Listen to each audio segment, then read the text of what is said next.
મોટાભાગના તાલુકામાં વરસાદ છે ત્યારે હવે વાત નવસારીની કરીએ। નવસારીમાં વરસાદને લઈને એક મોટા સમાચાર આવી રહ્યા છે। અંબિકાની સપાટીમાં 3 કલાકમાં 10 ફૂટનો વધારો થયો છે। 11 વાગ્યે જ ન્યૂ જેટીને લોકોને ચેતવ્યા હતા। 11 વાગ્યે 11 ફૂટ અંબિકાની સપાટી હતી। 3 વાગ્યે સપાટી 22 ફૂટે પહોંચી। અંબિકા નદીની ભયજનક સપાટી 28 ફૂટ છે, જે હજુ પણ વધવાની પૂરેપૂરી શક્યતા છે, જે 32 ફૂટ થવાનું અનુમાન છે।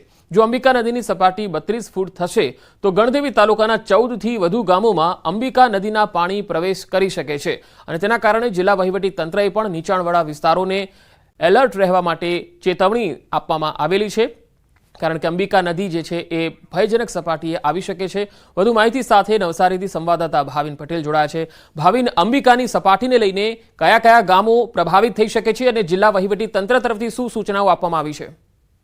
ચોક્કસથી પંકજ, અંબિકા નદીની જળ સપાટીમાં જે રીતના સતત વધારો થઈ રહ્યો છે, ક્યાંક વહીવટી તંત્રની ચિંતામાં વધારો કરી શકે એવી પરિસ્થિતિ હાલ દેખાઈ રહી છે। એટલા માટે કે જે રીતના 11 વાગ્યાની આસપાસ અંબિકા નદીની જળ સપાટી હતી 11 ફૂટ હતી અને 3 કલાક બાદ જ એટલે કે 2 થી 2.5 વાગ્યા સુધીમાં એ 22 ફૂટ થઈ ચૂકી છે અને ભયજનક સપાટી જે 28 ફૂટ છે એની નજીક હવે પહોંચી રહી છે અને હજુ ઉપરવાસમાં પણ ભારે વરસાદ જે પડ્યો હતો એ પાણી પણ આવવાનું હજુ બાકી છે। અંબિકા નદીમાં જે ઉપરવાસથી એટલે કે આહવા ડાંગથી જે પાણી નવસારી તરફ નવસારીના ગણદેવી તાલુકાના જે કાંઠા વિસ્તારના ગામો છે, અંબિકા નદી પસાર થાય છે ત્યાં આવે છે, એટલે એ પાણી જો આવશે તો 28 ફૂટ જે ભયજનક સપાટી છે એ વટાવશે અને એના ઉપર પણ પાણી જઈ શકે છે અને જો આ પરિસ્થિતિ સર્જાય તો ગણદેવી તાલુકાના 14 થી વધુ ગામ અને ખાસ કરીને દેવધા, ભેંસલા જે ફળિયું છે તે પછી મોરલી, કલમથા, સરીખુરદ, સરી બુજરંગ, કલમથા સહિતના જે ભાઠા ગામ પંચાયતના જે ગામો છે ને ખાસ કરીને ગોલ ફળિયું જે છે એ ગોલ ફળિયું પણ સંપર્ક વિહોણું થઈ શકે એવી હાલ સ્થિતિના જે અણસાર છે એ દેખાઈ રહ્યા છે।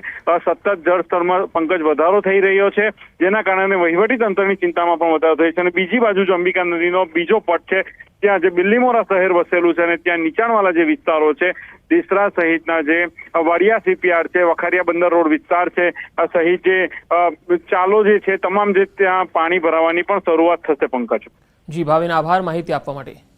જી તો અંબિકાની સપાટી છે એ સતત વધતી જઈ રહી છે। નવસારી માટે ચિંતાજનક સમાચાર છે। વરસાદને લઈને નવસારીથી સૌથી મોટા સમાચાર, અંબિકા નદીની સપાટી વધતા નદીમાં 2 ટ્રક તણાયા। નદીના પાણી ફરી વળતા 10 જેટલા મજૂરો અંબિકા નદીના પટમાં ફસાયા। અંબિકા નદીમાં રેતી કાઢવા જતા મજૂરો સહિત 2 ટ્રક પાણીમાં ફસાઈ ગયા હતા। માત્ર 2 કલાકમાં અંબિકા નદીની સપાટી 8 ફૂટ વધી। 2 કલાક પહેલા અંબિકા નદીની સપાટી 11 ફૂટ હતી, જે 2 કલાક બાદ 20 ફૂટે પહોંચી ગઈ। હજુ પણ અંબિકા નદી પોતાની ભયજનક સપાટી વટાવી શકે એવી પૂરી શક્યતા છે। વહીવટી તંત્ર તરફથી પણ એલર્ટ જારી કરી દેવામાં આવેલા છે, પરંતુ આ જે ટ્રક છે એ તમે જોઈ શકો છો કે 2 ટ્રક જે છે એ અંબિકા નદીના પટમાં ફસાયા હતા। નદીની જળ સપાટીમાં વધારો થવાને કારણે નદીના પટમાં 12 જેટલા મજૂરો ફસાયા છે અને જે 2 જેટલી ટ્રકો છે 2 જેટલી ટ્રકો પાણીના પ્રવાહમાં તણાઈ ગઈ છે। આપણી સાથે સ્થાનિક સરપંચ અને આગેવાનો છે, કઈ રીતની ઘટના સમગ્ર બની હતી સમગ્ર વિસ્તૃત માહિતી મેળવી। સંતરભાઈ, કેટલા લોકો ફસાયા છે અંદર અને 2 જે ટ્રક તણાઈ હતી શું છે? સવારે નદીમાં 11 ફૂટ પાણી હતા, ત્યાર પછી 2.5-3 કલાકમાં એ અત્યારે 22 ફૂટ પાણી થયા છે। જ્યારે નદી ખાલી હતી ત્યારે એ રેતીમાં જે બોટવાળા હતા એ રેતીની ગાડીઓ આવે એ ભટ્ટા હતા અને નદીમાં ઝડપથી પાણી વધવાને કારણે એ લોકો બહાર નીકળી નહીં શક્યા, ટ્રક પોતાની કાઢી નહીં શક્યા, એને કારણે ટ્રક ડૂબી ગઈ। એમને બચાવવાના કઈ રીતના પ્રયત્ન ચાલી રહ્યા છે? જે સ્થાનિકો 10-15 મજૂરો હતા, સ્થાનિક લોકોએ બોટ મોકલાવી અને અત્યારે એમને બહાર કાઢ્યા છે। એ ચોક્કસથી જે રીતના માત્ર 2 કલાકની અંદર 8 થી 10 ફૂટ જેટલું પાણી અંબિકા નદીનું જે જળસ્તર છે એ વધવાને કારણે જે મજૂરો હતા એ મજૂરો અંબિકા નદીના પટમાં ફસાયા હતા। 12 જેટલા મજૂરો અને 2 જેટલી ટ્રકો છે પાણીના પ્રવાહમાં તણાઈ ગઈ છે। સાથે જ જે સ્થાનિક લોકો જે હતા, જે તરવૈયા અને જે બોટ માલિકો હતા એમના દ્વારા તમામ જે ફસાયેલા જે 12 જેટલા મજૂરો છે એમને બચાવી લેવામાં આવ્યા છે। પરંતુ સૌથી મોટો સવાલ એ છે કે જો વહીવટી તંત્રને અગમચેતીના ભાગરૂપે જાણ હતી કે અંબિકા નદીના જળસ્તરમાં વધારો થવાનો છે, તો શા માટે તંત્ર દ્વારા આ લોકોને સાવચેત ન કરવામાં આવ્યા અને પોલીસ વિભાગ શું કાર્યવાહી કરીએ સૌથી મોટો સવાલ થઈ રહ્યો છે કે જે લોકો છે એમને ફરજ પડીને બહાર કાઢવાની જે જરૂર હતી પરંતુ એમને કોઈ પણ પ્રકારની કાર્યવાહી નહીં કરવામાં આવી। એકમાત્ર જે સ્થાનિક જે આગેવાન જે છે ભારતીય જનતા પાર્ટીના જે કાર્યકર્તા છે એમના દ્વારા ગામે ગામ ફરીને લોકોને સાવચેત કરવામાં આવી રહ્યા હતા, પરંતુ તંત્ર જ્યારે સૂઈ રહ્યું હતું. ભાવિન પટેલ, ન્યૂઝ 18 ગુજરાતી, નવસારી. તો અંબિકા નદીની જળ સપાટીમાં સતત વધારો થઈ રહ્યો છે. માત્ર 2 કલાકની અંદર જ 8 ફૂટ જેટલો વધારો થતા અંબિકા નદી ગાંડીતૂર બની છે અને 2 કાંઠે વહેવા માંડી છે. સાથે જ હજુ પણ અંબિકા નદીની જળ સપાટીમાં વધારો થવાની શક્યતા જોવાઈ રહી છે. જો ઉપરવાસ અને નવસારી જિલ્લામાં અવિરત વરસાદ વરસે તો નવસારી જિલ્લાના ગણદેવી તાલુકાની સ્થિતિ હજુ પણ બગડી શકે એવી શક્યતા છે. પરંતુ ઉપરવાસમાં ભારે વરસાદને કારણે નવસારી જિલ્લામાં અંબિકા પૂર્ણા નદી ગાંડીતૂર બની છે અને ત્રીજી વાર પૂરની પરિસ્થિતિ સર્જાઈ છે. ત્યારે તેના કારણે લોકોને ભારે હાલાકી વેઠવાનો વારો આવી રહ્યો છે.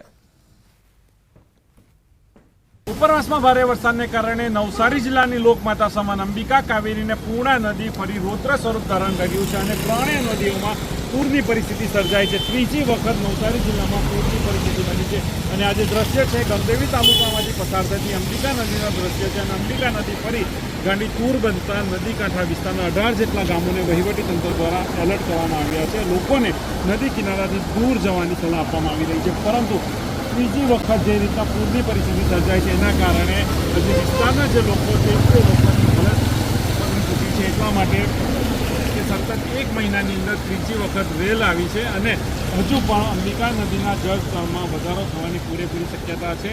બીજી બાજુ હજુ અંબિકા નદી પોતાની ભયજનક સપાટીથી 8 ફૂટ નીચે વહી રહી છે. પરંતુ સમય જતાં 2 થી 3 કલાકની અંદર જે રીતે ઉપરવાસમાં ભારે વરસાદ પડી રહ્યો છે એના કારણે અંબિકા નદી આજે પોતાની ભયજનક જે સપાટી 28 ફૂટ છે એ વટાવી જશે તો નદી કાંઠા વિસ્તારના જે 14થી વધુ ગામો છે એ ગામોમાં ફરી જે છે પાણી ભરાવાની શક્યતાઓ રહેલી છે, જેને લઈને વહીવટીતંત્ર એલર્ટ બની ચૂક્યું છે અને ગણદેવી તાલુકાના જે 14થી જે વધુ ગામો છે એ ગામોને એલર્ટ કરી દેવામાં આવ્યા છે અને સાથે જ દિલ્હીમોરા શહેરના જે નીચાણવાળા વિસ્તારો છે ત્યાં પણ લોકોને એલર્ટ કરવામાં આવ્યા છે અને જરૂર જણાય આ તમામ લોકોનું સ્થળાંતર કરવાની જે કામગીરી છે એ હાલ વહીવટીતંત્ર તૈયારીઓ કરી રહ્યું છે. ભાવિન પટેલ, ન્યૂઝ 18 ગુજરાતી, નવસારી.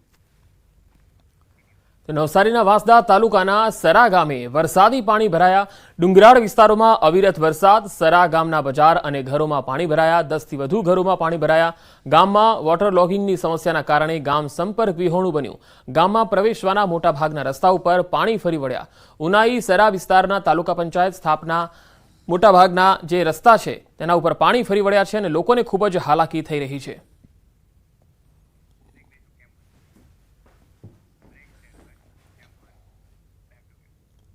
સમાચારોનો પ્રવાહ લગાતાર જારી રહેશે. હાલ રોકાઈશું એક વિરામ માટે.